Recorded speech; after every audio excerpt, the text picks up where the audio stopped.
حضرت ماسٹر عبدالرحمن مہر سنگھ صاحب رضی اللہ تعالیٰ عنہ نے سنایا کہ ایک دفعہ میں قادیان کے ہندو بازار میں سے گزرا، بے پناہ گرمی پڑ رہی تھی۔ چند ہندوؤں نے کہا کہ آپ ہر روز دعا کی برکات بیان کرتے ہیں اور بتاتے ہیں کہ اللہ تعالیٰ قادر ہے، آپ دعا کریں کہ اللہ تعالیٰ آج بارش برسا دے تا گرمی دور ہو۔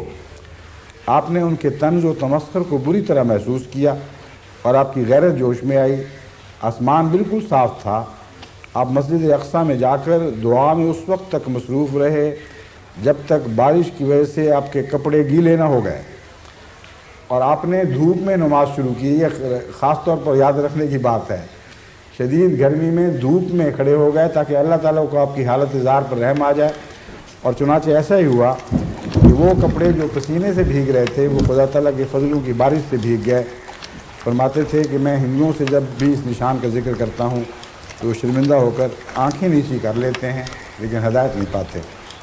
اصحاب احمد یہ ہدایت نہیں پاتے کا میرا اپنا جملہ ہے۔